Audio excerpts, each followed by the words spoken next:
Dinosaur Hunters by Kate McMullan. Illustrated by John R.Jones. 1. Secret in Stones. Jim Jensen was a famous dinosaur hunter. He discovered a meat-eater that no one had ever seen before. He also found a giant dinosaur. He caught a supersaurus, or super lizard. Jim Jensen was one of the best dinosaur hunters of his time. That's how he got the nickname, Dinosaur Jim. Of course, dinosaurs don't live on Earth today. The last ones disappeared about 65 million years ago. So how could Dinosaur Jim hunt dinosaurs if there weren't any around? To find out, imagine the Earth 150 million years ago. Many seas are warm and shallow. The ground is covered with mosses and ferns. There are many tall trees with fan-shaped leaves. Dinosaurs of all shapes and sizes roam the earth. Some of the dinosaurs are the size of a chicken. Other dinosaurs are as tall as a 4-story building. Some have scales and tail spikes. Some has feathers. There are no people yet. It is the middle of the Mesozoic era. It is the age of dinosaurs. Picture a gigantic Apatosaurus walking on a riverbank. This Apatosaurus is old and weak. It bends its long neck and takes one last drink of the river. Then it falls on the side of the mud. It is dead. Most of the soft flesh of the Apatosaurus is quickly eaten by animals. The rest rots away. In time, the hard bones sink into the mud. The mud protects the bones. They do not rot away. For millions of years, the bones lie under the ground. Rain falls. It seeps down through the ground, dissolving minerals in the rocks, and rainwater carrying these minerals along as it trickles down the bones. Like our bones, the Apatosaurus bone is filled with tiny holes.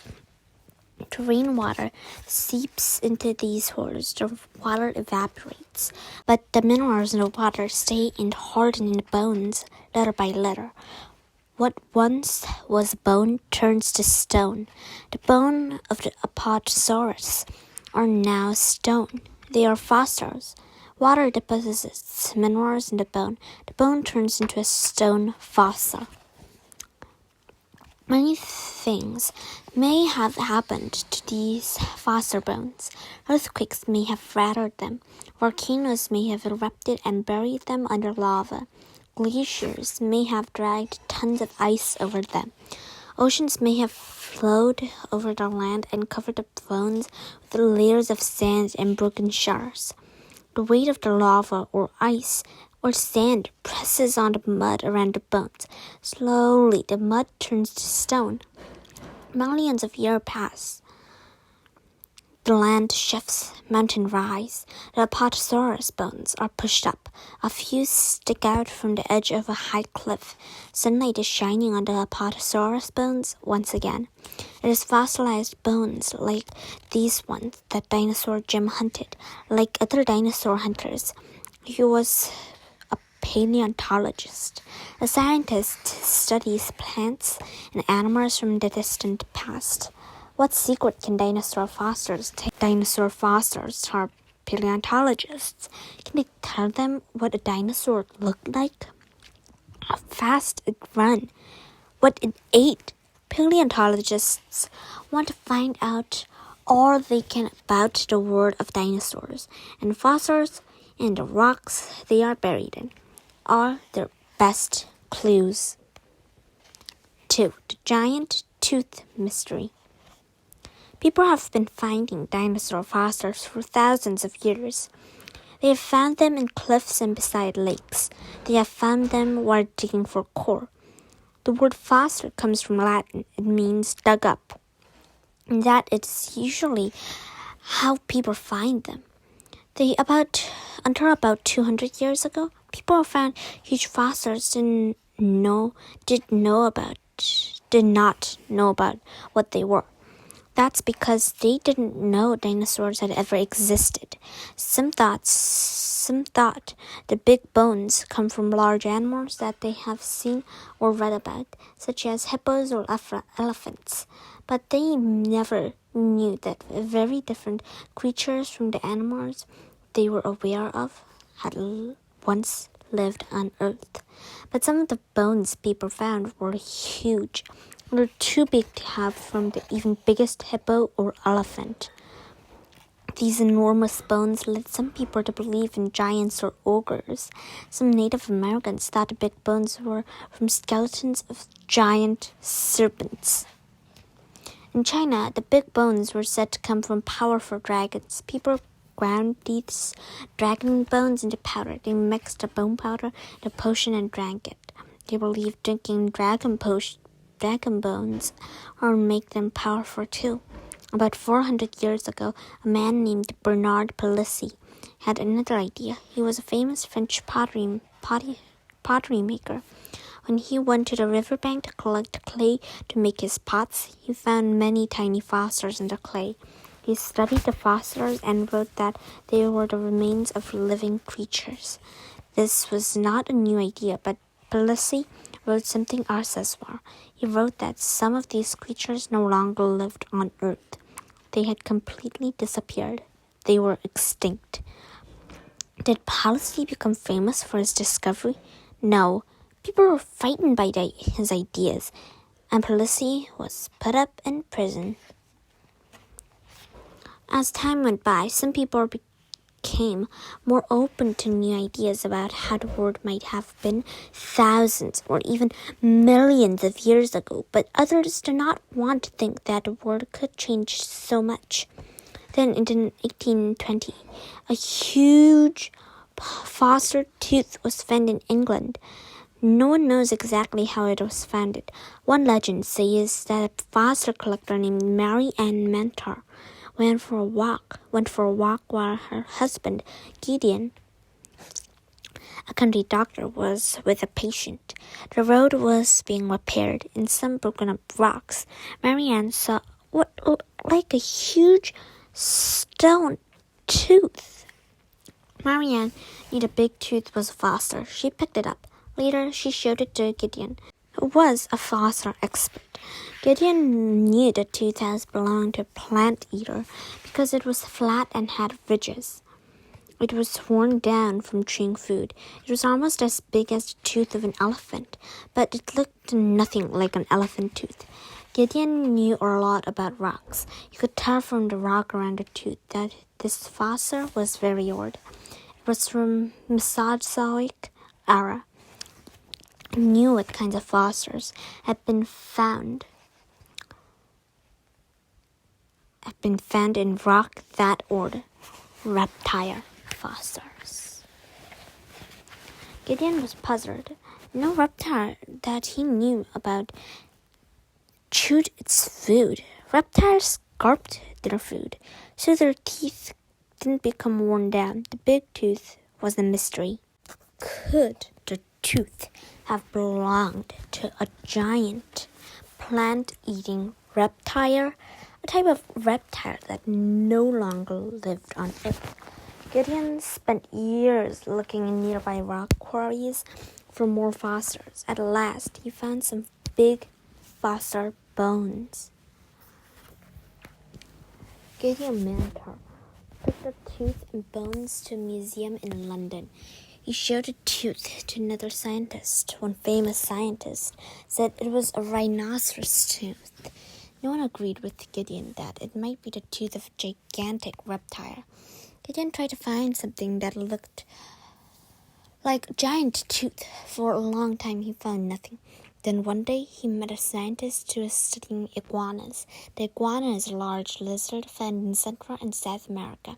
It can grow to be more than 5 feet long. Gideon showed him the big fossil tooth. The scientist showed him an iguana tooth. At last, here was the tooth of a living reptile that looked like the mystery tooth.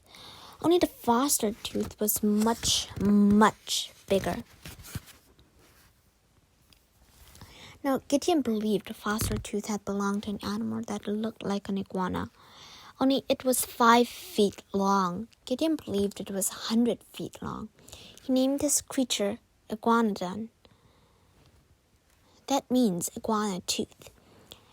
Gideon did not have a whole iguanodon skeleton, but from the bones he had, he tried to figure out what the iguanodon might have looked like. He thought the bones showed that the creature had walked on all 4 legs. He thought a pointed bone was a horn. He drew an iguanodon with a horn on its nose. Years later, several complete iguanodon skeletons were found. They were only about 30 feet long. The bones showed that iguanodon walked on its hind legs some of the time, and the horn on its nose was really a spike on the iguanodon's thumb.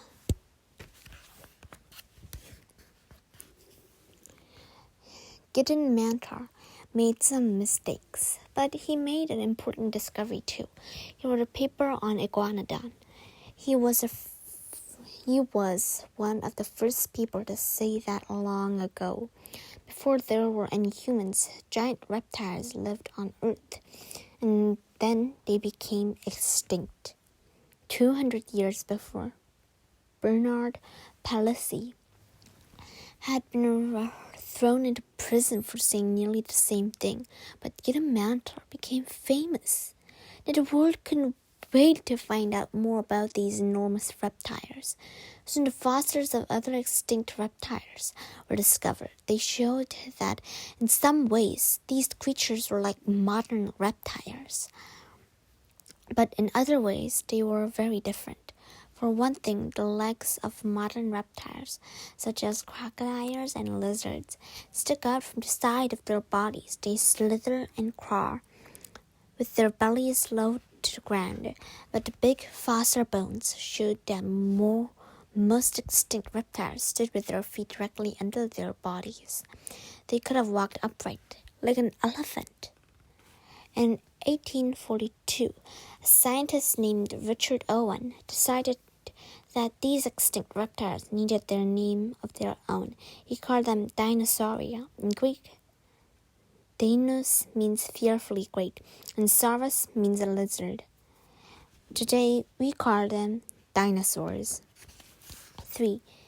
Here comes the dinosaur hunters. English dinosaur hunters discovered many new kinds of dinosaurs. Their discovery made newspaper headlines. People wanted to know everything about these extinct giants. Artists painted their picture of what they thought dinosaurs looked like. Sculptors built life-size dinosaur statues. For New Year's Eve in 1853, a scientist sent party invitations to other scientists. When the party invitations to another scientist, when the guests showed up, they found a table set for 22 people inside the body cavity of an almost finished statue of an iguanodon. Word of the giant fossil bones spread quickly. By the 1850s, dinosaur fever had hit America too. At this time, new railroad beds were being dug out west. Prospectors were digging for gold in California and Colorado. With all the digging going on, fossils were uncovered nearly every day. The western United States was dinosaur hunters' dream. Like cowboys, early dinosaur hunters in America were rugged. They loved adventure. They carried chisels and rock hammers. They also carried rifles and bowie knives. The West was a wild and dangerous place. Dinosaur hunters often lived off the land. They shot their food each day. They had to know where to find water in the desert. They drove stubborn pack mules and clumsy wagons. Dinosaur hunters called the place they worked a dig.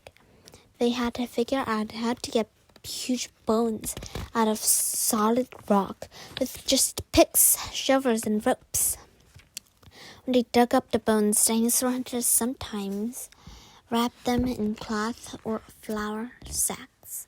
They put the bones in their wagons and packed them onto the backs of their mules. Then they headed for the nearest railroad.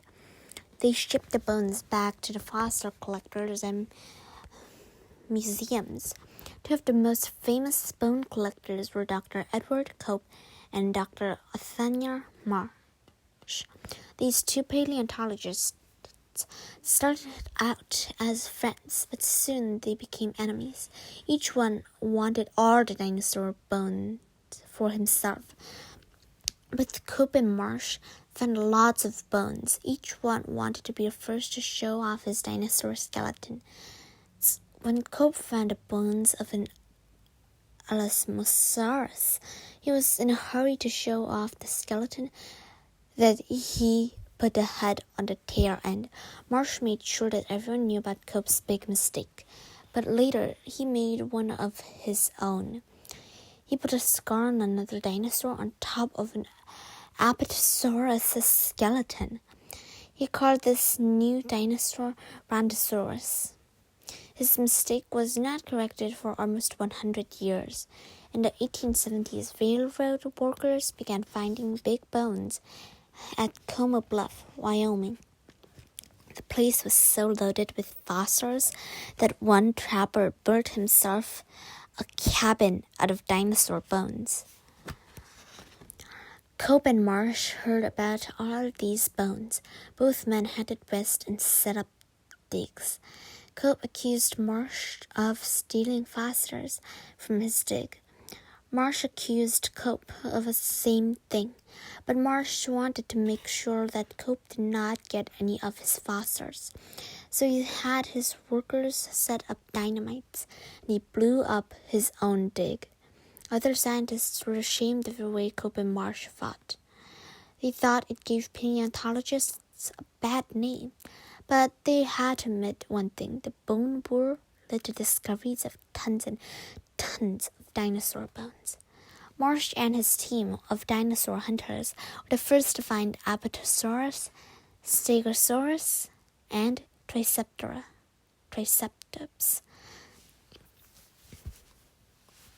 If you visit Yale University Peabody Museum, you can see Marsh's dinosaurs. You can see many of Cope's dinosaurs at the American Museum of Natural History in New York City.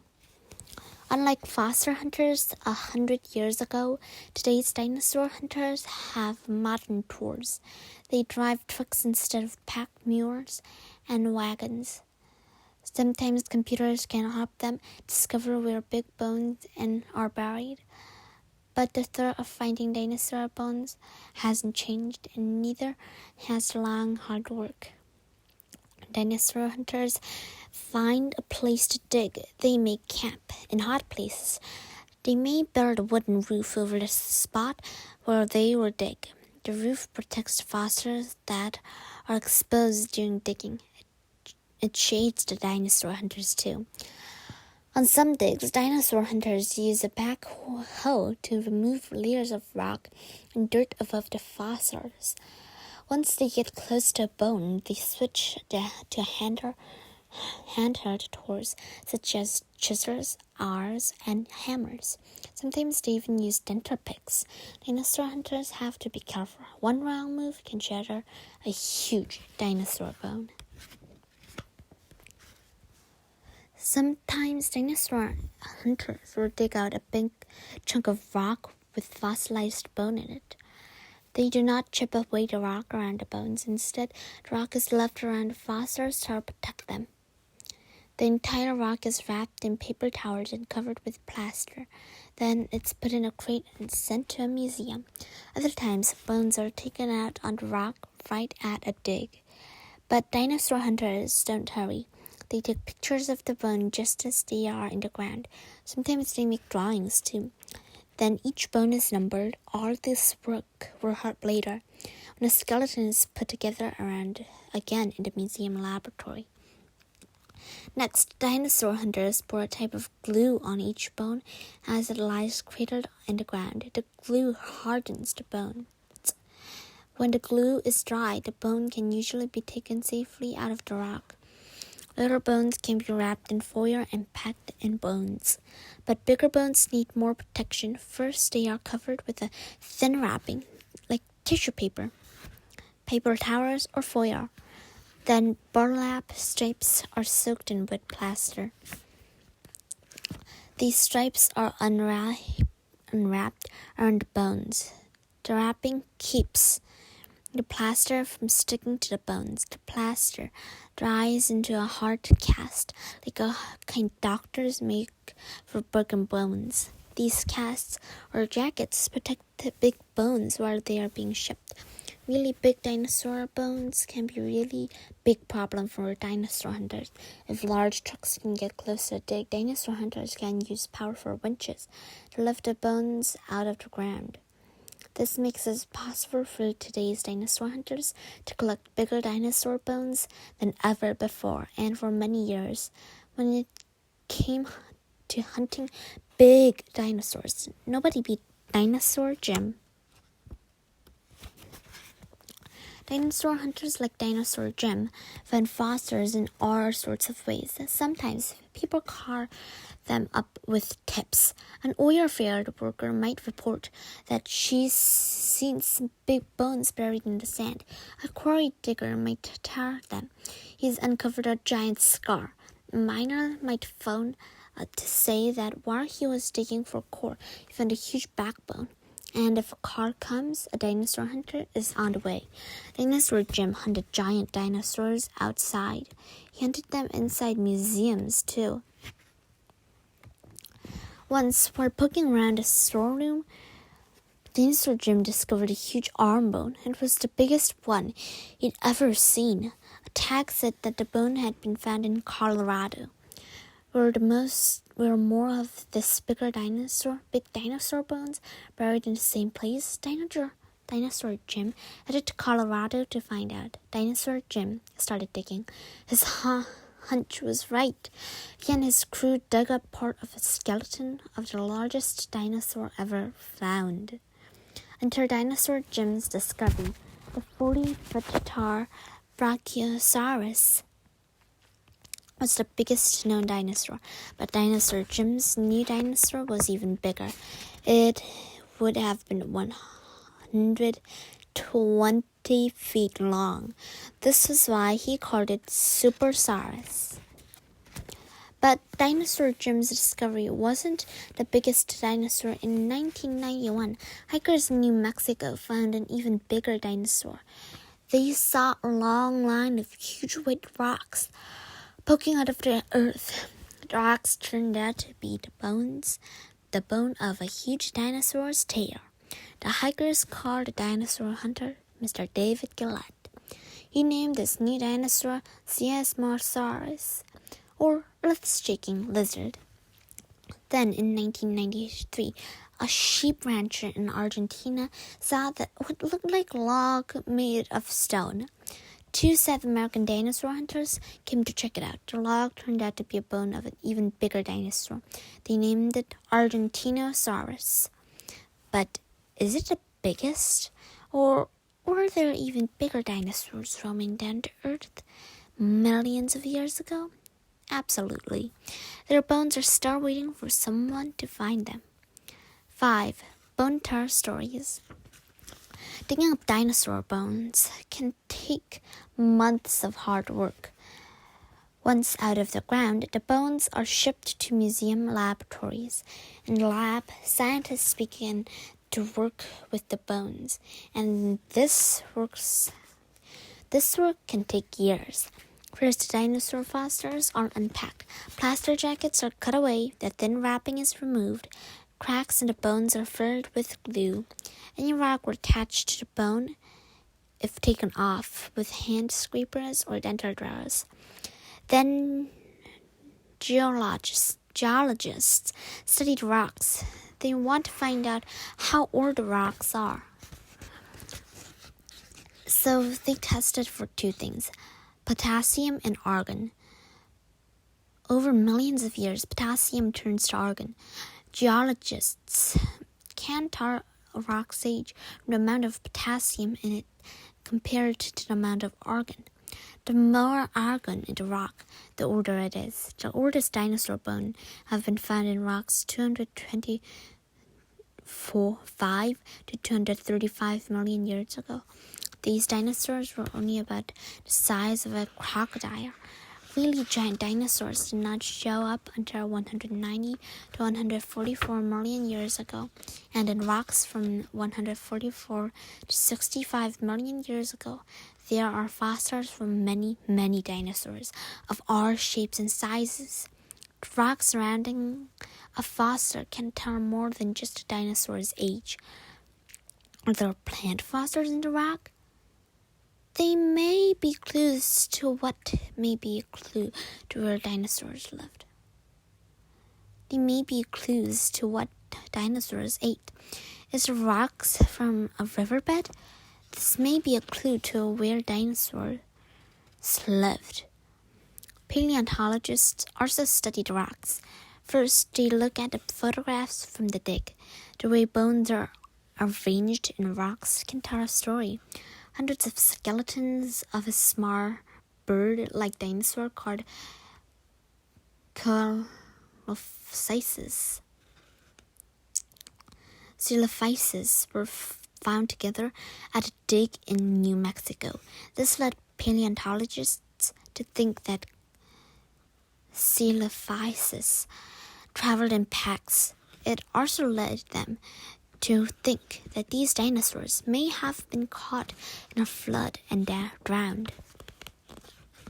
Eventually, all of the rocks around the fossils is removed. Now paleontologists work on the fossils themselves. Sometimes they gather all the bones and think are from the same dinosaur. They lay them out on a huge box-like table. Then they try to put the bones together like a giant skeleton jigsaw puzzle. Once the skeleton puzzle is put together, paleontologists look for clues. What do the bones tell about the dinosaur? Are dinosaurs' front legs much shorter than the back legs? If so, it probably walked on its hind legs, like Tyrannosaurus. Are the legs bones thick and are about the same size? Then the dinosaur probably walked on all fours, like Argentinosaurus. Paleontologists look for everything odd about the skeleton that could tell them about the dinosaur. The duck-billed Corythosaurus has a bony crest on its skull. The crest is connected to the dinosaur's nasal passage. The nasal passage is shaped sort of like a tuba or a trombone. So some paleontologists believe Corythosaurus could make a trumpeting sound. Each type of crest duck-billed dinosaur has a different shaped nasal passing. That means each type would have made its own kind of music. Finding new fossils can change what dinosaur hunters have thought they knew about dinosaurs for almost 20 years. Majungathaurus was thought to be a plant eater. Then dinosaur hunter Dr. Kathy Forster went on a dig in Madagascar. She and the rest of the crew dug up a Majungathaurus skull. It was in excellent shape. It showed something no other skull had showed. Dinosaur had small, sharp teeth. This meant Majungathaurus was really a meat eater. Paleontologists think that the bone of only one dinosaur out of every million that lived become fossils, but bones aren't the only storytellers. Fossilized dinosaur droppings, called coprolites, can give us clues to how dinosaurs lived. Dinosaur hunters found what they believed in Tyrannosaurus dropping. It is nearly 3 feet long and weighs over 20 pounds. Inside the coprolite, they found chewed up bones from a plant eater. Fossil footprints can also show that what certain dinosaurs were doing on a certain day millions of years ago. In Texas, some footprints of Pleurocoelurus a water-loving plant-eater, were found in a riverbed. Nearby, the tracks of a fierce meat-eater, a Crocanthosaurus, appeared in the mud. Was a Crocanthosaurus chasing Pleurocarpus? Nobody knows for sure, but it looked that way. The footprints go on. Suddenly, they stop. Did Acrocanthosaurus catch its prey, or did Pleurocarpus escape? So far, no one has been able to tell. Most fossils that are found belong to adult dinosaurs. Their bones were big and heavy. Their teeth were large. They were more heavy. Their teeth was larger and more likely to become preserved as fossils than tiny bones or teeth, or delicate eggs. But sometimes fossils of dinosaur eggs do turn up. The eggs of gigantic dinosaurs are about the size of cannonballs. When dinosaur babies hatched, they were smaller than human babies. Most dinosaur hunters thought that dinosaurs left their eggs to hatch on their own, the way turtles and lizards do. But a group of fossilized dinosaur nests found in Montana showed that this wasn't always true. These mud nests were about 7 feet across, 3 feet deep. They belonged to a kind of duckbird dinosaur. Eggs were found in a few of the nests. One also had 15 skeletons of dinosaur babies. Newly hatched babies of the type of dinosaur are about 1 foot long, but these babies were 3 feet long. The baby dinosaurs' teeth showed that they had been eating plants for some time. How did they get their food? Most likely, their mother brought it to the nest. This means that she was taking care of her babies. The dinosaur was named Myosaurus, which means good mother lizard. Dinosaur hunters have found many amazing fossils. So far, more than 300 different kinds of dinosaurs have been dug out of the ground, but some dinosaur hunters think that more than 5,000 different kinds of dinosaurs once roamed the earth. That means dinosaur hunters still have a lot of digging to do.